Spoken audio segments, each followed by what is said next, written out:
Welcome in, listeners, to another episode of the Slumpbuster Fantasy Football Podcast. On today's episode, we go through Drew's rankings and talk about some players that we maybe have some concerns about. Are you a Patrick Mahomes owner? Are you a Josh Allen owner? Stephon Diggs? Mike Williams? Stay tuned and enjoy. But before we do that, folks, let's give a shout out to our partners. Caveman Coffee Co. Caveman is a fantastic single source, single origin goodness from a company with impeccable taste and ethics. The people behind it are beautiful souls, and the coffee is delicious fuel for the never-ending quest to do better, be better, love harder, and enjoy deeper. Guys, I tell you, their Nitro Cold Brew is the perfect blend of energy and refreshment in the morning.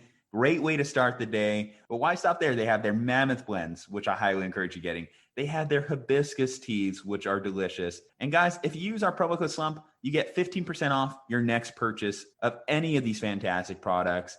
cavemancoffeeco.com, promo code SLUMP. Guys, don't be a chump. Use promo code SLUMP and get yourself a case today. All right, y'all, it's time for the episode. Juju Talk Sports, Drew Hageman. Let's get it. Let's bust the slump and let's enjoy.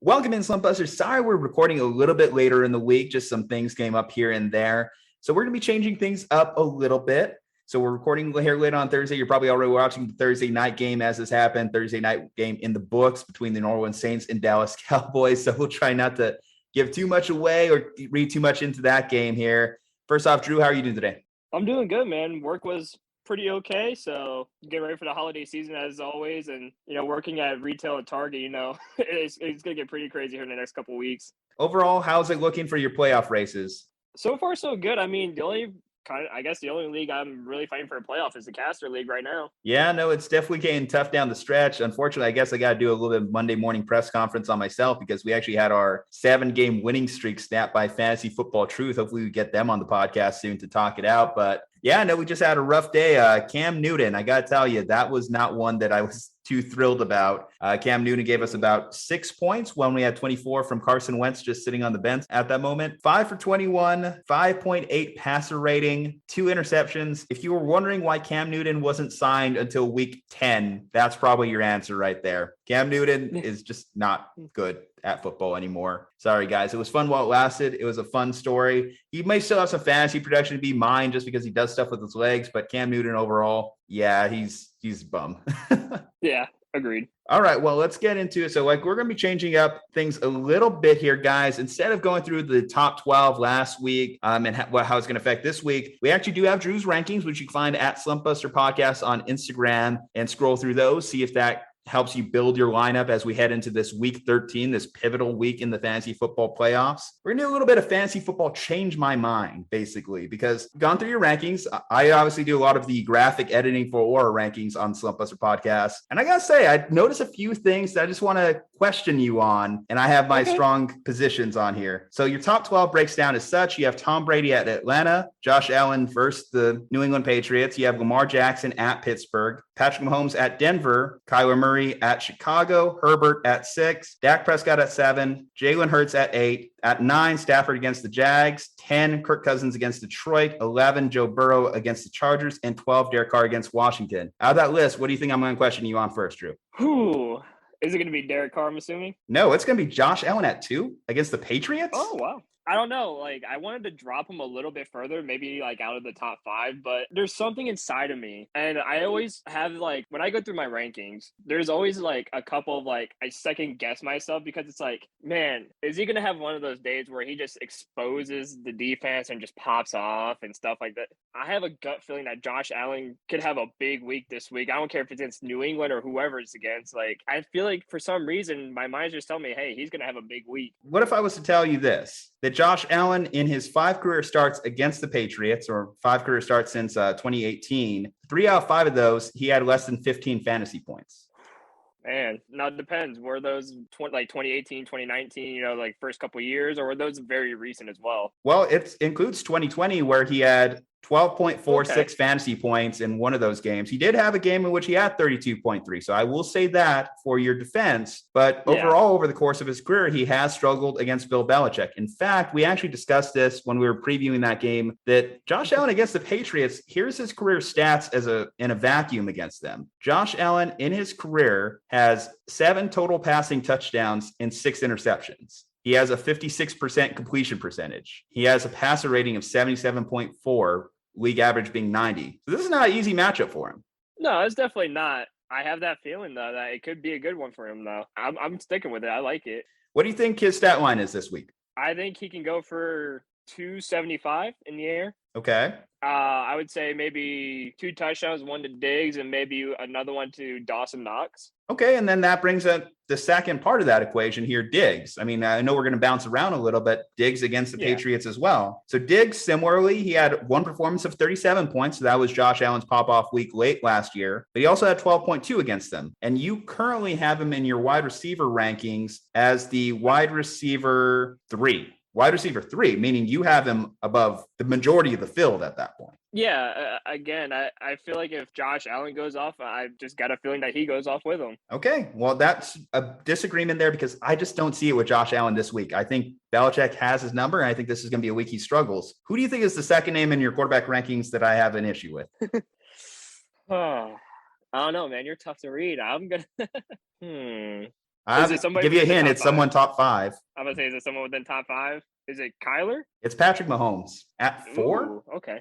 Against Denver, because we actually had this discussion before the bye week where you said you didn't see Patrick Mahomes as a top 12 quarterback coming out of the bye against Denver, but yet you ranked him 4. So explain. So I did say that, and I thought about that when I was doing my rankings because I remember I was like, okay, I know I said this, and I was like, again, this is where the second guessing comes. I was like, but it's Patrick Mahomes, and obviously he had that disappointing start to the season for every fantasy. I mean, you even traded for him, and he was very disappointing for you. So let me add some context to that. So yeah, this is his stat line since week 5, his fantasy points per game since week 5, 18.98. Okay, not bad. You can live with that, right? Not terrible. Week 6, 22.98. Again, not terrible. Bad. Week 7, 7.74. Week 8, 14. Week 9, 10.44. Week 10, 36. He popped off against the Raiders. Week 11, 7.5 fantasy points against Dallas. Going against the Denver Broncos defense that has allowed 16.73 fantasy points per game against the quarterback position is a top 5 defense against fantasy quarterbacks. Yeah. Oh, man. See, second guessing myself. But again, I have to be confident in it because it's that saying, it's just Patrick Mahomes. And, I think, he could have a big game. I mean, Denver is, at least for somebody like his caliber, should be an inferior opponent for him. I mean, you say that, but top 5 fantasy defense against quarterbacks. Vic Fangio, one of the greatest defensive minds of his generation as their head coach. Exactly. It's just, how are they going to play him? And if they play him right, obviously Patrick Mahomes is going to have another slump of the day. Don't mean to put the pun in there. But, Andrew Hagenbach, I'm saying here today, Patrick Mahomes is not a top 10 fantasy quarterback in week 13. Change my mind. Honestly, if he has a big game, I think he'll change your mind.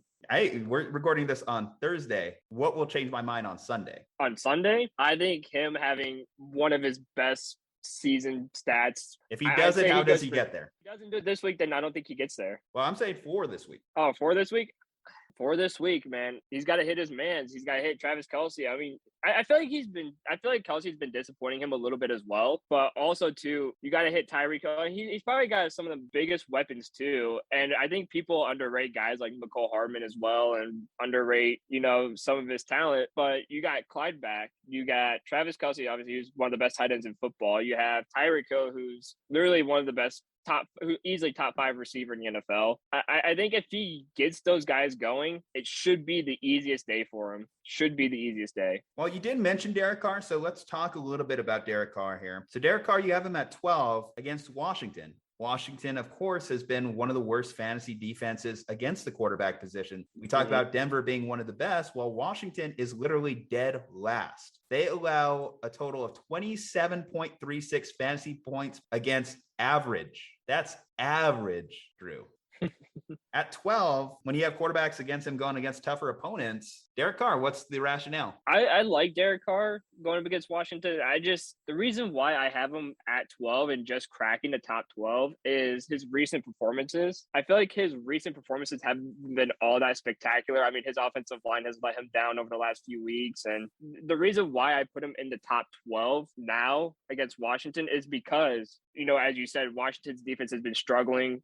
We thought they were going to be one of the best defenses in football this year. Obviously, we were all wrong about that. They lost Chase Young just recently, so Chase Young's done for the year. So I think that helps his case a lot with a weakened offensive line. So I have him in the top 12. The reason why I have him 12 is because I just feel like the people ahead of him are just going to be slightly better than he is. Okay. And again, in terms of disagreements here, so Jalen Hurts, you have him at 8. That's another interesting one that stood out to me. So Jalen Hurts, he's going against the Jets this week, man. Yeah, I just think he's going to get a lot done with his legs. I know he hasn't been too great out of the air, but I think he can get a lot done with his legs. And I feel like he's going to have one of those big running days that we've seen from him. Oh, I don't have a problem with him being high. I have a problem with him being too low. When I mentioned some of the names earlier, again, Patrick Mahomes against Denver, Josh Allen against the Patriots. I'd much rather have Jalen Hurts against the Jets. Okay, I see where you're coming from. Okay, I thought you were going to be like, wow, you thought he was too high too?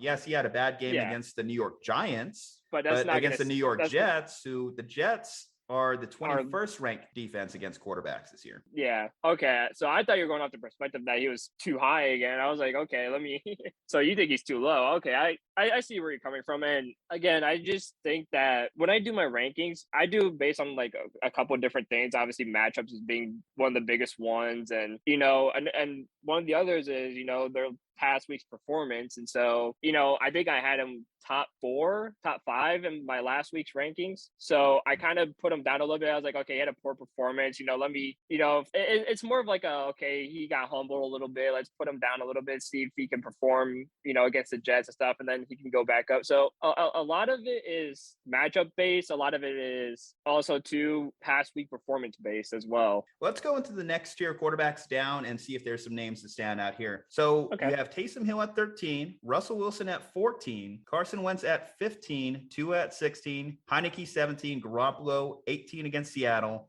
19, Mac Jones, 20, Teddy Bridgewater, Tyrod Taylor, 21, Matt Ryan, 22, Andy Dalton, 23, and rounding out your rankings, Ben Roethlisberger at 24. The first name that stands out is the first name listed there, Taysom Hill at 13. Now, again, I actually will not think you have him too high. I think you might have him too low, mostly because Taysom Hill last year in 2020, when he had to perform in those games, he had multiple 20-point outings. If he produces a 20-point day, wouldn't that mark him inside the top 12? Yeah, absolutely. And that's the reason why I had him at 13 is because, number one, he is playing Dallas tonight as we're recording. So I think Dallas still got a very good stingy defense. But if Taysom Hill could produce in the 20s, then I'll take the humble. He should have been in the top 12. But I put him at that 13 as more of like a security safety type thing. Just because he hasn't played yet this season. So we don't know what we're going to get from him. And he was just back from an injury as well. So we don't know what we're going to get from him tonight. How about Carson Wentz? Because, we've talked about this too, that I think you've maybe had Carson Wentz a little bit too low in the past. Carson Wentz goes against Houston this week, and you have him at 15. I feel like this is a Jonathan Taylor game, like another just like a big Jonathan Taylor type game. If it was more of a down the road type defense where he has to throw a little bit more, then I'd give it to Carson Wentz and put him a little higher. But I just have a feeling that it's going to be a couple weeks ago when you beat me in fantasy, where it's going to be another like big day for Jonathan Taylor. So you think that early on the Colts won't have to really throw the ball much, and Jonathan Taylor is going to be able to feast. Now, I could see that argument. I could understand it because in that game in which Jonathan Taylor had his huge fantasy day, Carson Wentz only had 10 points in there. But overall, throughout the course of the season, Carson Wentz has been a top 10 fantasy quarterback. So that's kind of where I would just come at it from this standpoint, that are you still kind of disrespecting Carson Wentz in a way? No, this is again, I like Carson Wentz. I mean, I've said it before, and I think it was last week as well when I said it. Carson Wentz in his first 2 seasons of his career, he was MVP caliber, and he could have easily won MVP if it wasn't for injuries. Mhm. So I like him a lot. I have no disrespect for Carson Wentz. For me personally, this is just a Jonathan Taylor type day. Other than that, there's not too many other things that I maybe see like any potential disagreements within the rankings.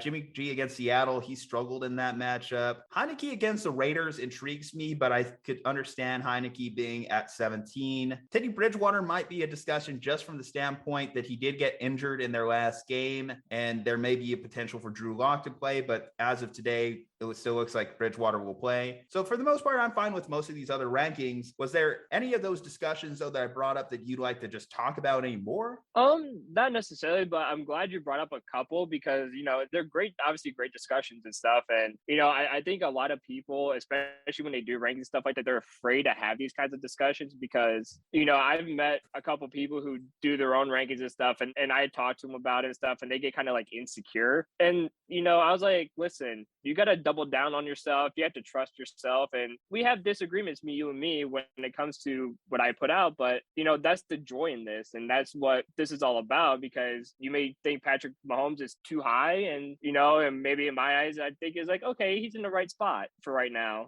Hey, if you told me coming into the year, Patrick Mahomes would be talked about as anything other than a top 5 quarterback, then I would have called you crazy. But the fact is we have so many data points throughout the year that suggest that he's not. That I have to be honest about that conversation with Patrick Mahomes at this point. And that's why, I want to bring it up. And hey, I could look like a fool this week. Like you said, Patrick Mahomes could go off. He could put 30 on Denver and suddenly we're stopped talking about it. But even then, I would say we shouldn't stop talking about it because I mentioned it because again, we have performances of 7.5, 10.44, 14, 7.74. Mm-hmm. In fact, that's 5 of the last 7 games that Patrick Mahomes has put up less than 20 fantasy points. Yeah, and I agree with you because even if Patrick Mahomes puts up 35 points or up to like 40 points even, I'm not going to sit there and be like, okay, next week he's my number 1 guy. I'm going to be like, listen, he had another good game, but looking at his past weeks, still awful.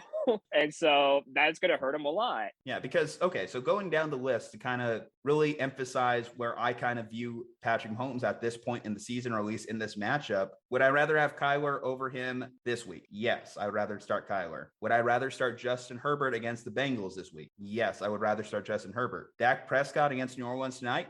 Absolutely. Jalen Hurts against the Jets. I mentioned it. Yeah, I think Jalen Hurts could be a top 5 quarterback this week. Matthew Stafford against Jacksonville. Over Patrick Mahomes against Denver? Absolutely. Against the Jaguars passing defense? And Joe Burrow, too, against the Chargers. I think that has potential to be a shootout game. So that's kind of where I had Patrick Mahomes. I look at some of the guys that are trailing behind him. The fact we're having this discussion at this point in the season where I can make a case for starting Kirk Cousins against the Detroit Lions over Patrick Mahomes against the Denver Broncos. Oh, yeah. And I feel like Kirk Cousins has been one of the most underrated quarterbacks in the league so far. I mean, I saw a post yesterday I think it was on Twitter, and it said Kirk Cousins is having a season of his life where he's got 23 touchdowns and 3 picks, but yet nobody's talking about it because it's Kirk Cousins. Yeah, no, that's 100% accurate to what Kirk Cousins' season has turned into. He almost would be in the MVP consideration if the Vikings had like 2 more wins on their season. And exactly, I think that would be a fair discussion. So with that said, again, Patrick Mahomes, I want to just hammer this point in because he has struggled so much throughout this point in the year. The Chiefs now have the same amount of games the remainder of the season. What is your confidence meter in Patrick Mahomes finishing above Kirk Cousins weeks 13 through 17? Scale 1 to 5, 1 being least likely, 5 being high level of confidence. You can't say 3. Damn it. Oh, shit. You read my mind, but I would go more or less middle of the road at 2.5. See, you're still trying to get that 3. Well, the thing is because mine right now is saying like he's playing awful. Just say like 2 or 1 or something. He's playing god awful. But the other half of me is like Mahomes. You have to give him a little bit. It's Patrick Mahomes. But also again too, I think we can also have a discussion of where is Patrick Mahomes actually becoming human now, and our team's starting to figure him out more to where they know how to stop him, and he's not going to be as insane as we saw him in the last 3 years. Because I could say the same thing about Lamar Jackson too, because I mean, look at Lamar versus the Browns, threw 4 interceptions. is it becoming one of those things where are these guys now becoming more human, and are these teams starting to figure them out better and how to defend them better? See, I wanted to bring up Lamar to you in this discussion as well, if you weren't all worried about him, but Lamar still finished with a 20-point fantasy day in the last two performances. So I don't think that his is as drastic as Patrick's season has become, because again, Patrick's season, just to kind of keep it in perspective, this is similar to like we're talking about with someone like a Daniel Jones, where they could have a pop-off game, yes. Yeah. But averaging about 10 to 14 points, that's about where Daniel Jones lives and dies. Do you want Daniel Jones on your roster? Probably not. Absolutely. And that's kind of what you're getting out of Patrick Mahomes, at least in fantasy. And I think this is a broader conversation for the idea of drafting fantasy quarterbacks super high in drafts, because, hey, I tried a bold strategy in a league. I decided to go with Patrick Mahomes early, and now I feel like I'm hating myself because of it, because I could have got production from a Kirk Cousins who went almost undrafted. I could have picked up, through at least the last few weeks, Jimmy Garoppolo. I could have got Taylor Heineke on a streamer. They've been giving me as good, if not better, production than Patrick Mahomes has. Yeah. And it's funny too, because I actually got in one of my leagues, I got made fun of for drafting Kirk Cousins. And one of my friends was like, dude, you're so stupid. You drafted Kirk Cousins. And now I'm looking at him like, am I stupid now? But that's a stupid thing to even say in general from that guy, because I don't care about Kirk Cousins' real life production. We're talking fantasy football here. And even if you just are a casual fantasy football observer, you have to know that Kirk Cousins has been one of the better fantasy options over the last few years, because he's in no danger of getting benched in Minnesota. He throws more touchdowns than he throws picks. And he rarely has those games of under 15 points that just absolutely kill you. I think he's maybe done it like a couple times throughout the season, but they're rare. They're not frequent things. He's not, like I mentioned, someone who has a high level of variance like Daniel Jones. And I think he's consistent. He's steady Eddie. And I think that there is a merit to being steady Eddie at that position. Yeah. And, I believe in the last 5 years or so, he's been averaging almost 3,500 to 4,000 yards a season too. Yeah, no, Kirk Cousins has been more than fine. In fact, let's take a look at Kirk Cousins' like fantasy lines to keep it in perspective. So over the course of this season, here's his last 5 weeks: 15.52, 25.24, 17.46, 21.58. 13.16. Okay, so he lives in between that 13 to 25 point range. He's not giving you he doesn't have a 30-point day yet on the season, but I guess that's just your philosophy. Do you need that 30-point day? Do you want a Patrick Mahomes, for example, who has a 30-point day, but then gives you 7.7 points? Yeah. See, I'd rather, and I see where you're coming from now, because I'd rather take the guaranteed almost like 15 to 25 points rather than, I'm going to get like a 40-point day from Mahomes and then get a 5-point day from him next week. And I would say in particular in these rankings here this week, I mentioned again, Jalen Hurts, his ability to run and kind of keep a solid baseline. If Jalen Hurts at least gives me 50 to 60 rushing yards, 5.6 points guaranteed right there. And then if he throws any touchdowns against the Jets, which it is the Jets, so I have to assume that he will have some touchdowns, then by virtue, I feel like he's a top 5 quarterback already from just that baseline performance. Yeah, and I'm in that agreement with you too, because thinking about it, Jalen Hurts against the Jets, at this point, anybody versus the Jets. It could be Trevor Siemian. I don't care who it is. It could be it. I think he could have a day. Well, don't tell that to the Cincinnati Bengals as of a few weeks ago. They didn't have really much of a day. Anomaly. Yeah, no. It's been a weird year in the NFL. Sometimes we've had those. We've had the Jets. I mentioned Josh Allen. Josh Allen had a bad day against Jacksonville a few weeks ago. So this has been a weird year from that standpoint, but I'm thinking more often than not, the Jets are going to be bad. So it's worth it to generally bet against them. Yeah, we almost had Detroit beating Baltimore, and it took Justin Tucker to hit the longest field goal in NFL history to stop that from happening. Okay, but in fairness, I feel so bad for Detroit at this point of the season. Yeah. They've had so many of those. I have joked that they should just put in a bid to join the AFC North, because think about it this way. They tied with the Steelers. They lost by 3 points to y'all. They lost by a record-breaking field goal to the Ravens. The only one that actually blew them out was Cincinnati. They'd be in top of the division. Yeah, they might have 4 or 5 wins if they got to play you guys consistently at this point. But no, instead they get to get wrecked by Aaron Rodgers on a yearly basis. I propose that maybe the Browns and the Lions should just change places and just see what happens. Well, and the thing is, too, think about it, makes sense geographically as well to have the Detroit Lions in the north instead of the Baltimore Ravens. Because think about it, all those, at least from here, because I live in Akron. So for me, it's 40 minutes to Cleveland, about exactly 3 hours to Cincinnati, and it takes me about 2 2.5 hours to get to Detroit. Fairness, and it takes me literally an hour and a half to go to Pittsburgh, which I'm actually going to the Browns and Steelers game on January 3rd on Monday Night Football. That's going to be hella fun. It's going to be in Pittsburgh too. So it's like walking into daddy's house there, right? Yeah. Sorry, Dad. But, I had to do that to you, but you know it's true. Look into your heart. You know it's true.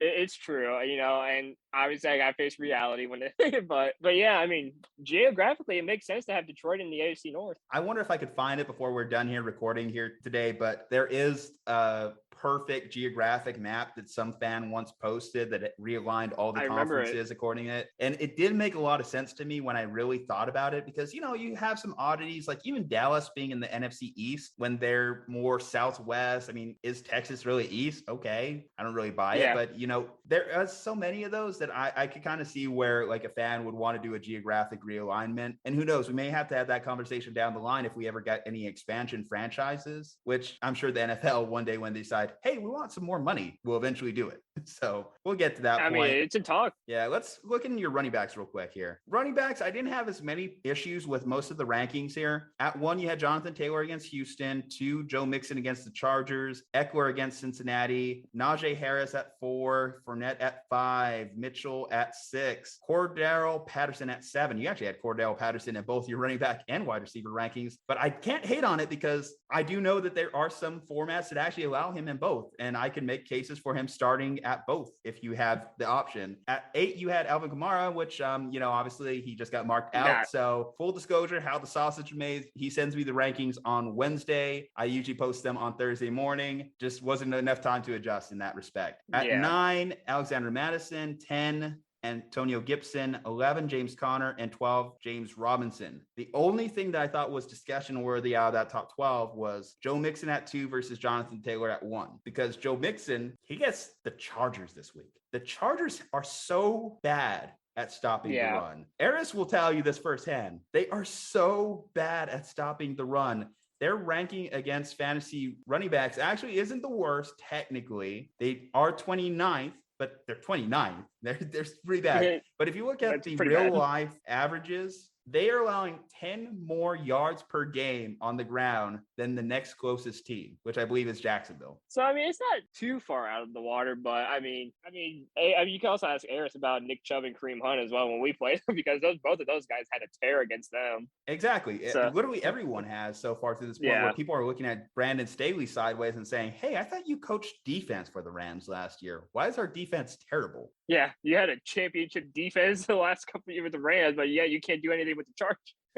Yeah, and obviously the Chargers have good players too. They have Derwin James, they have Joey Bosa, but their first round draft pick from a year ago, Murray, he had 10 defensive snaps this past week. Yeah. So their defense is a bit of a mess at the moment, but Jonathan Taylor over Joe Mixon, defend your argument. Easy matchup. Jonathan Taylor, well, I can't really say because both of them, him and Joe Mixon, have been very consistent and being very, very good. But again, like I said about Carson Wentz, this feels like one of those Jonathan Taylor days where he goes off for that big 30-point day just because he gets 3 touchdowns and 170 yards rushing and completely just goes off. And at the start of the year, I thought Nyheim Hines was going to get a little more involved, especially in the passing game, but even Jonathan Taylor's took over that quite a bit. So Hines is almost at this point irrelevant in that backfield. Okay, let's move into your next tier down here. You have Darrell Henderson at 13, Zeke at 14, Josh Jacobs at 15, Barkley 16, David Montgomery 17, Gaskin 18, Miles Sanders 19, 20 Javonte Williams, 21 Clyde Edwards-Helaire, 22 Jamal Williams, 23 Damian Harris, and 24 Melvin Gordon. The ones that stand out to me here, Zeke, is that strictly because of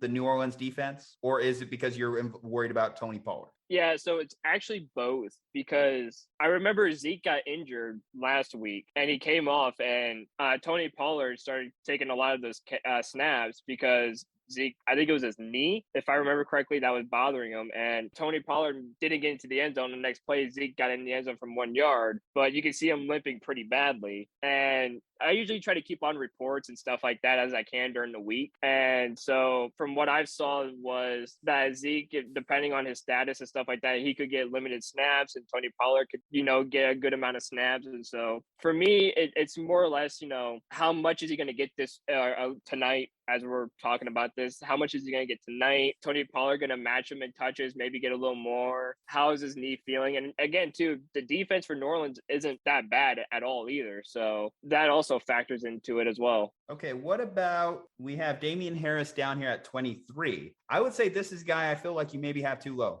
I feel is maybe getting a little bit disrespected in the ranks here because 23, Damian Harris has been mostly leading this Patriots backfield. And I know they're playing Buffalo this week, but I feel as though that's not going to stop Bill Belichick from wanting to run the ball down Buffalo's throat. Yeah, and I think that one kind of just got to me a little bit because it's like, okay, they're playing Buffalo. I might have to hold back on Harris a little bit, but then again, it's Bill Belichick and stuff. So again, it was more of a less like an unsure type of thing for me because it could go either way. So that's why I kind of put him down towards that range is because it's not that I don't trust Damien Harris or Bill Belichick in any sense. It's just the fact that I have no idea what's going to happen. And again, that's everybody in fantasy football, but it's more of a try not to look like an idiot or silly type of thing. So I kind of comfort level, put him at 23. Sometimes you got to risk it to get the biscuit, man. What about Sanders, though? Well, speaking of people that you have ranked over Damian Harris, but what about Miles Sanders getting that nod over Damian Harris? Because Miles Sanders, last week he put up 6.4 points, nothing special, 7.4 points. Sanders has been really irrelevant. Is it strictly because of the Jets? More or less so. It's because of the Jets. If you notice, I also have Boston Scott, I believe, in the rankings as well, towards like the bottom. Yeah. So, again, it's one of those things where it's more or less just because it's the Jets. And depending, I think Miles Sanders could, again, anybody could do well against the Jets. But also, too, I have Boston Scott not too far behind him because if Miles Sanders does do poorly, obviously Boston Scott's been the guy that came in and filled in. So I threw him in there just behind him just because it's like, hey, if you're not going to do it, Boston Scott will. Well, this is interesting, though, because you have Clyde Edwards at 21. You're very confident in Patrick Mahomes. Obviously, you have him as a top 5 quarterback. But Clyde Edwards, where you don't imagine as much of that contributor against the Broncos? It's more or less because I think Mahomes is going to throw a lot in this game. I think he's going to go into the air quite a bit. It's more or less I'm not trying to get into Andy Reid's head and exactly what he's going to do, obviously, because I'm not a cheeseburger loving coach. But for me, it's going to be one of those games where I have a feeling that Mahomes is going to throw for 40 passes or so, and the run game is not going to be utilized as much. Now, I have Williams in there more or less for the passing game, just in case we get some dump screens if Kelsey and Hill aren't there. So that's why I have Williams ranked in there as well, as more or less just passing game reasons. Good on running backs. Let's look at wide receivers. And there's one that stood out to me right out the gate that's not even in your top 12, but overall has just been a fantasy dud that you're still giving a little bit of respect towards, but I'm struggling to find why. 24, Mike Williams. Mike Williams, over the last stretch of weeks, has given you performances of 5.9, one performance of 18.2. Before that, though, was 5.3, 6.8, 2.9, 3.7. Pop week in week 5, 32.5. But before that, another subpar effort as I have him with less than 10 fantasy points again. Mike Williams, top 24. I feel like this is more just based against playing Cincinnati and how Justin Herbert plays. Because I know Justin Herbert spreads the ball quite well. But not well enough to Mike Williams. Yeah, well, not anymore, at least. Because he used to use Mike Williams and like Mike Williams, but it seems like not anymore. But again, it's just one of those gut feelings that for some reason, like, he's going to throw the ball to Mike Williams. And it's like, shit, he's going to throw it to Mike Williams. But this is not like a new thing. That's why I guess I should bring up Mike Williams' name, because you have had Mike Williams consistently within the top 24. Yeah, I guess it's just one of those things for me where it's just like, okay, he's going to get him involved. Okay, he's going to get him involved. Okay, he's going to get him involved. And it's just not happened. But if you're a fantasy owner, like, what confidence do you have with when he's giving you these performances? I mean, that's not even wide receiver 4. That's not even wide receiver 5 worthy. I think statistically that's wide receiver 77 over the last stretch of games. I want to say so. Because isn't this the Allen Robinson discussion right here? We can go that route. Yeah, this could be Allen Robinson. Just at this point, could it be worth it? Probably not. But for some reason, I just keep having this thought. And I was like, after this week, I'm probably just going to be done with him. Yeah, because if I was to throw it to you this way, if you're in a daily fantasy league, are you spending any of your money on Mike Williams with confidence? Oh, no. Then by virtue, top 24? had no clue what I was thinking in that moment. Because I look back at it too. When I sent it to you, I was like, shit, Mike Williams at 24. I was like, was that really a good thing? I was like, I slept on it and stuff. And I was like, I woke up this morning. And like you said, I didn't have a great feeling about it. But again, for me, it's one of those you never know type of things as well. And I mean, talking about it's not a feel good in my stomach either. Well, there's another guy too that stands out, and I'll go through actually your top 12 on this one here. At 1, you have Cooper Kupp. 2, you have Tyreek Hill. 3, you have Stephon Diggs. Justin Jefferson at 4. Jamar Chase at 5. You have Keenan Allen at 6. Deontay Johnson at 7. Evans at 8. Godwin at 9. Terry McLaurin at 10. CeeDee Lamb at 11. And Adam Thielen at 12. The next ring of guys down, though, there is another name that stands out to me in your wide receiver 2 range. DK Metcalf. That's a guy that's worth a discussion at this point, given over the last stretch of games, he has given his owners, this is standard scoring, not half point, 1.3 fantasy points last week, 3.1 fantasy points the week before that, and 2.6 fantasy points the week before that. I mean, you don't have to be good with numbers to know, Drew, that is not fantasy production you want to hear. That is a league killer production at this point. I'm sure there's plenty of fantasy owners that could single-handedly blame DK Metcalf for why they lost some weeks here. So that's why this week going against San Francisco, DK Metcalf top 15. So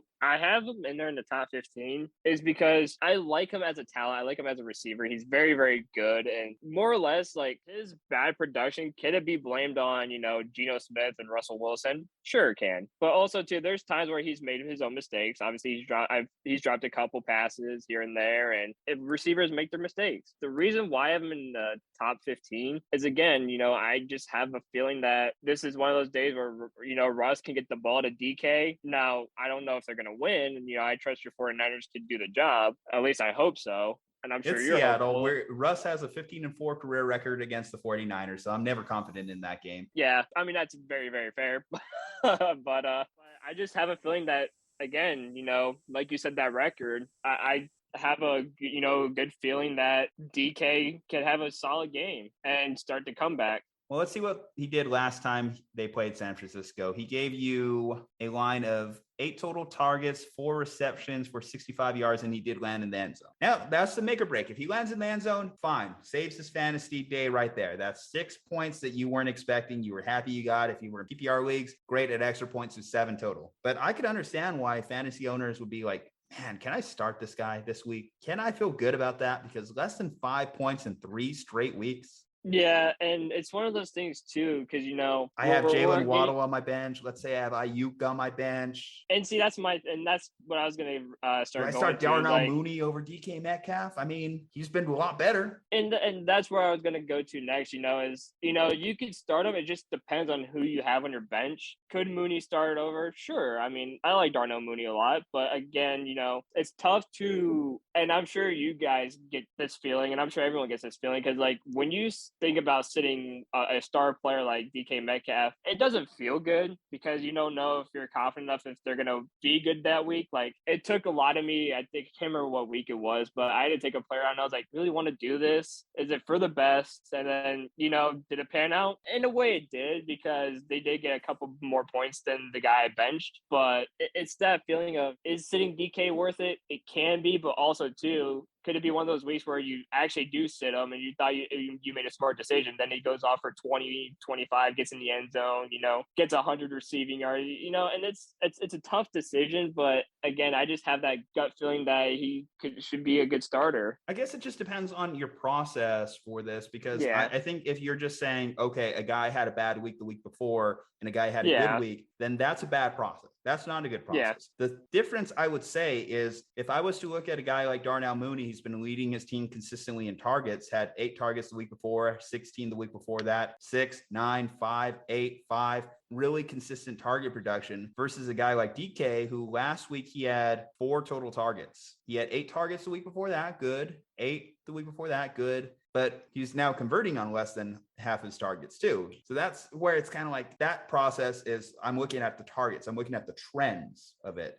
And what do the trends tell me? The trends would tell me that I would probably feel more confident starting Darnell Mooney, who's getting close to 10 targets a game, versus a guy who's gained 4 targets in his last performance. The only thing that I could say would probably make a good argument for DK is just squeaky wheel gets the grease, because I'm sure he's not happy about this and was probably letting Pete Carroll and that staff know he's not happy about not gaining targets either. Maybe they try and make up for that lost production and force the ball to him this week. They're going to need it against San Francisco. And I will say this, as a self-hating Niners fan sometimes, we have Josh Norman outside covering. We have rookie Demondor Lenore covering. We have Ambry Thomas, another rookie out there. The only one that I feel could really match up well with DK on our outside corners is Kwan Williams, but he's more of a slot corner. So from that standard, DK could probably have a good day. But, after 3 weeks, I think it's just it's fair to want to discuss benching him. I agree. I think it's fair. So the next one down, and this is going into your last tier here, is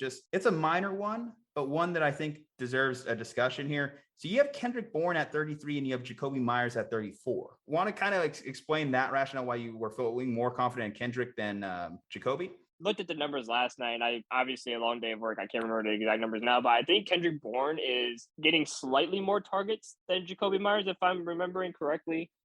Here's the breakdown. It's about even split. It's about even split almost. 8 versus 6 Myers, 6 versus 4 Myers, 4 versus 4, 4 versus 4, 9 versus 7 Myers, 7 versus 4 Myers, 6 versus 2 Myers, 5 versus 3 Myers. So it's more or less Jacoby Myers getting the targets. Yeah.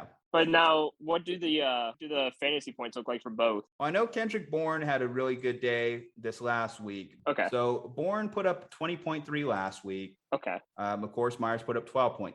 The week before that, Bourne put up 6.9. Myers put up 5.9. Myers put up 12.9 the week before that.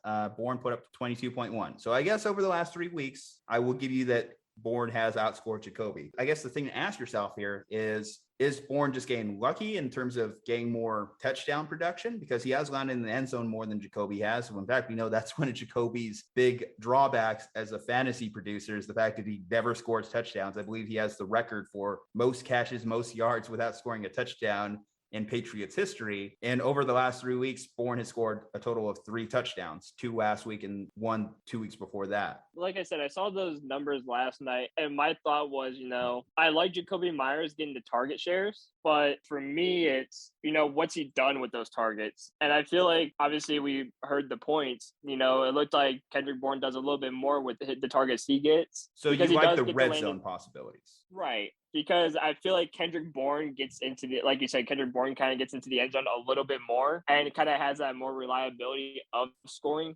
So there's nothing wrong with having Jacoby Myers because he does get that heavy target share, but it looks like the production sense goes to Kendrick Bourne.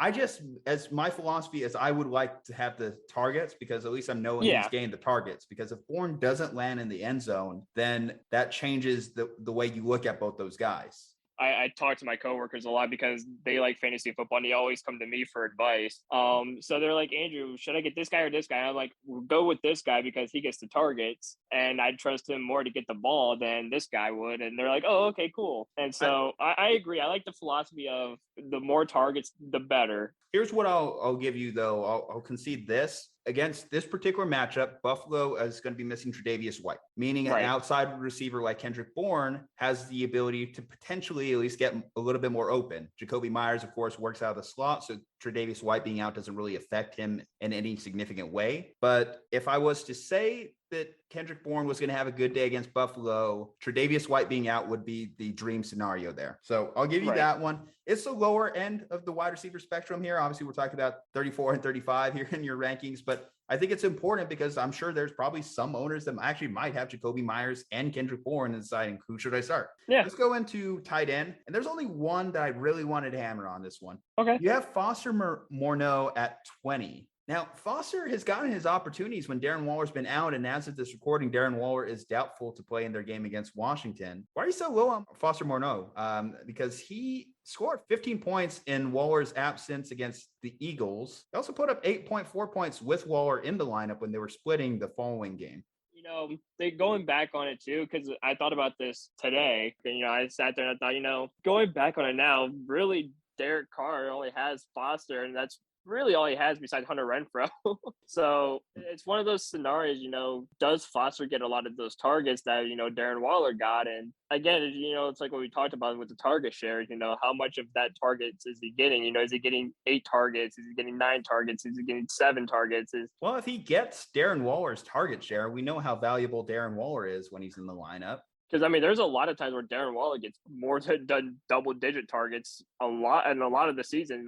Exactly. So is this one that you kind of already are walking back a little? Yeah, it's one that I've watched back on it. Like I said, it's one of those ones where I sent to you, and, I woke up this morning, went to work, looked at my rankings, seeing just kind of like what I did, and being like, yeah, Foster, I could have put him a little bit higher than what he is, but well, let's talk about that then. How much higher would we walk it back? Because Gerald Everett against San Francisco, I'd put him way above. I'd put him above that. Cole Kmet against Arizona, tough one, but again, I feel like Foster gets the targets more than Cole Kmet, and so you have Hunter Henry at 17, which I found also low too, actually. Yeah, Hunter Henry I wanted to put a little bit higher too, but again, it's one of those things where I didn't realize it until later on in the time after, because I thought, because at these times I thought, okay, these are good spots for these guys, and then I, second guess myself when I wake up. I'm like, yeah, was this really good or was this? But I'm one of those people where, yeah, I make mistakes, but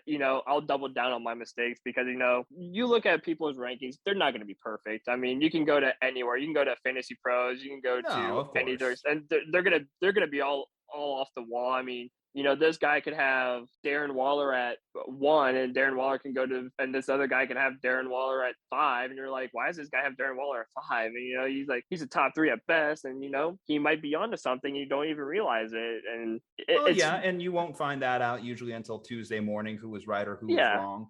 But obviously, we're trying to be as accurate as we can, which, isn't perfect science. Like, we unfortunately can't predict the future. And if we could, that would be amazing. I'm not going to lie. I would full on do the Back to the Future strategy if I had the ability to time travel. I would full on get a sports almanac. I would go crazy sports betting. Oh, yeah. FanDuel's champion right here, Julian Martinez, because I have the results for the next 20 years. Yeah, you live in $1 million mansion, you're living life. Yeah, I mean, Dallas Goedert too. I mean, I feel like maybe he's a guy that you could say has been coasting off name recognition, because you do have him ranked at 12. You pretty consistently had him ranked at 12. He literally gave a goose egg this past weekend against the Giants. 0.0 fantasy points. Dallas Goedert, and this is probably actually I have probably not just your rankings. I think so many people have Dallas Goedert ranked, and I, for one, think he's one of the most overrated fantasy assets in football. Yeah, I can see that. Because here's the stat line, literally 0. He had 6.2 the week before that, 2.8 the week before that, 4.3 the week before that. It's like, where's the top 10 fantasy production? Where's the top 12 fantasy production? Even at tight end, that's bad. My expense too, because I believe I have Zach Ertz not too far from behind him, if I remember correctly. You have Zach Ertz at 11, which Zach Ertz has been better since he's been in Arizona. See, that's what I was gonna say, because I was like, well, his counterpart is Zach Ertz. I was like, because I forgot I forgot I had him at 11 because I didn't check him earlier today. But Zach Ertz had 24 points this past game against Seattle. Because I was like, Zach Ertz for me is better than Dallas Goedert, and I think. Now, obviously, the Eagles had a choice between him and Goddard, but I wish they would have more or less chose Ertz, because Ertz for me is a more reliable tight end than Dallas Goedert is. I think since Dallas Goedert had that pop-off year when Zach Ertz went down, I think they went like, okay, we like Goddard a lot. Zach Ertz can get out of here. And now they're realizing, man, Zach Ertz is going off. He's going crazy in Arizona right now. Well, for them, speaking of doubling down, they doubled down on their decision on Dallas Goedert. They paid him an extension a couple weeks ago. I remember seeing a pretty they gave him a rich big one extension. too, which it was a very expensive extension. I think it made him the highest paid tight end, which is just insane when you think about. I think he's getting paid more than George Kittle right now. Yeah, he is. And it's bizarre because I saw that too, and I was like, really think Dallas Goedert is better than George Kittle, Darren Waller, these guys who are insane, and you giving them this big contract. I think that's part of the problem with NFL contracts in general, because I mean, again, we've talked about it with Baker Mayfield, right? Yeah. Like, we don't think Baker Mayfield is the top ranked quarterback in the league, but Baker's people are saying, well, we want a top ranked quarterback contract. We want the next person in a line contract. I'm sorry, Baker, you're not getting $40 million. And if you are, then it would be a stupid decision by the Browns. And the thing is, Andrew Berry's not that dumb to do that either. And I'm sure Andrew Berry's looking at this like, all right, I'm going to franchise, because a lot of us think he's going to get franchise tagged at the end of the year. We don't think he's going to get a contract. We think he's going to get the franchise tag. No, and there's no defense for anyone to say that Baker Mayfield should get anything other than a franchise tag coming off this year of play. Yeah.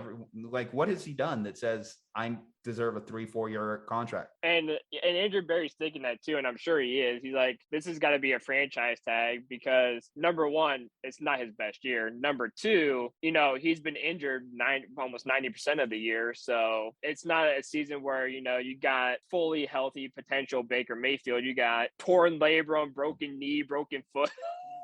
Broken body cast Baker Mayfield, and for some reason you keep throwing him out into the wolves. You keep throwing him in there, and it's like, luckily we have a bye week this week where you can just be like, okay, he could finally heal a little bit and get some rest.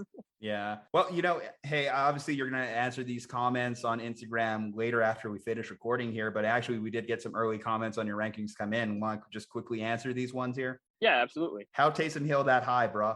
How Taysom Hill that high? Because he's a dual threat quarterback. Kyler at 5, even with the ankle? Absolutely. Kyler is a very effective quarterback. Tight end. I feel like Foster and Logan Thomas deserve more love. I'm banking on Foster this week with Waller out. We discussed that one. Yeah, agreed. Foster should be higher. Logan Thomas just kind of worrying about his injury. Okay. Well, those are the 3 comments right there.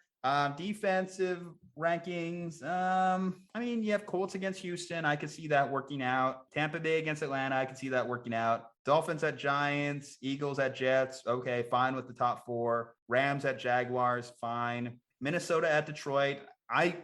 Maybe I could make an argument for I think Minnesota could be a little higher, but Arizona at 7 against Chicago. The Patriots at 8. Tougher matchup against Buffalo. Cowboys at Saints. We'll see here. Bills at Patriots. I would say, I guess if you have the Bills and the Patriots relatively in the same range, sports betting advice, you betting the under in that game, Drew? Yeah, more or less. Okay. The Ravens at 11 against the Steelers. Okay, that's fine. Chiefs at Denver, which, that one might stand out to some people, but I'm with you. I actually picked up the Chiefs in that one too, because the Chiefs defense has sneakily been stealing turnovers recently. So I can make that argument. Yeah. Kicker rankings, man. Justin Tucker at 1. What are you doing, Drew? Come on. Get it together, man. Absurd. Yeah. Gray Joseph at 3. Great call there. No, it's whatever. All right, guys. Well, hope you enjoyed this ranking show. Maybe we could do some more formats like this, like down the line, as we kind of continue to get more content. I think it was an interesting one. It was a little bit different than reviewing the week before. If you like this, let us know. Let us know in the comments. At Slumpbuster Podcast on IG, at Slumpbuster Pod on Twitter. If you're watching this on YouTube, leave a like. If you're watching this on iTunes, then go ahead and leave a 5-star review. Check out our partner, Caveman Cup Code. Don't be a chump. Use promo code SLUMP at cavemancupcode.com. Promo code SLUMP from Juju Talk Sports and Drew Hagenbaugh. Stay safe, happy, and healthy. We'll see you next time.